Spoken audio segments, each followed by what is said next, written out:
When a new client arrives for their very first session, they often bring a complex knot of emotions. Whether they are dealing with intense anxiety, deep grief, or general confusion, the counselor carries the heavy responsibility of figuring out exactly where to begin pulling the threads.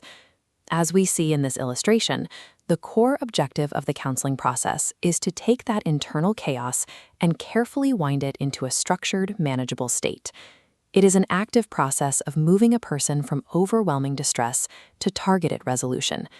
But before any of that untangling can happen, you need the right environment. Looking at the setup, the physical positioning of the chairs is deliberate. Success requires a safe, collaborative space built on a baseline of professional empathy. Approaching this work with a structured framework does two things. It creates a predictable, safe path for the client, and it gives the counselor a repeatable map to navigate even the most challenging emotional landscapes.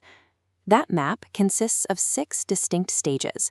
We start with building rapport, move into assessment and goal setting, develop a treatment plan, implement the interventions, monitor progress, and finally, reach termination and follow-up.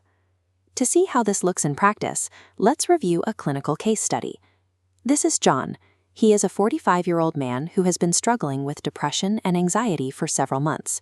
He reports physical symptoms like fatigue and trouble sleeping and has lost interest in his usual activities. Step 1 is building rapport. The counselor starts the first session by greeting John warmly and introducing the process. By using active listening, giving full attention to his words, tone, and body language, the counselor ensures John feels heard and safe enough to share his concerns. A common error here is trying to diagnose the problem or offer solutions immediately.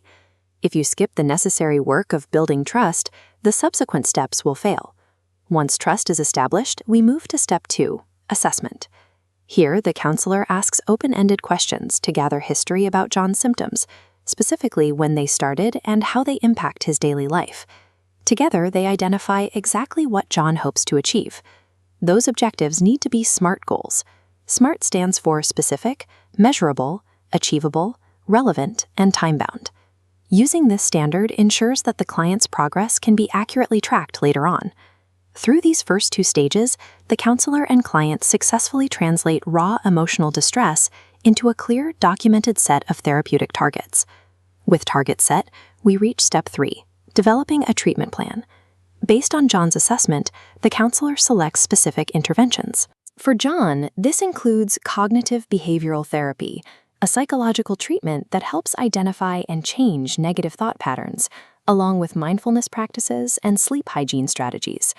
The counselor must clearly explain the logic behind each of these choices. The client must understand why a specific technique is used to feel comfortable participating. That brings us to step 4, implementation. We move from planning to action. The counselor actively teaches John how to challenge his negative thoughts and guides him through relaxation techniques. During this phase, the client takes on an active role. John has to take the coping skills he learns in the room and practice them in his daily life between formal sessions. Step 5 runs concurrently, progress monitoring. Throughout the counseling process, the counselor regularly checks in to evaluate if the interventions are actually reducing John's fatigue and anxiety. If the data shows the plan isn't working, the counselor cannot stick to a failing strategy.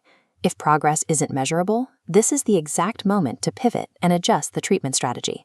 Stages 3 through 5 represent the active work of counseling.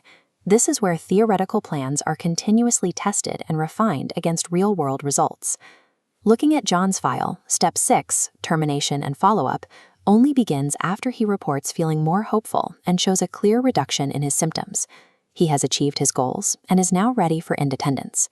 The terminal review process involves summarizing the skills John has learned and discussing options for future support. This structured review prevents regression and ensures he knows what to do if symptoms return. This final stage marks the critical transition where the counselor's external support is officially replaced by the client's own internal resources.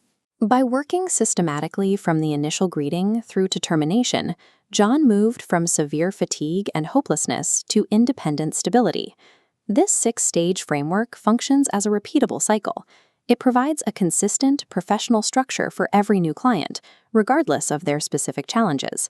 Finally, as detailed in these clinical guidelines, there is a crucial strategy for the counselor's own survival.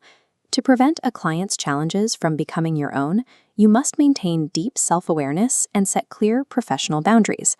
By combining this clinical blueprint with strict boundaries, a counselor can consistently deliver the highest standard of care while protecting their long-term health.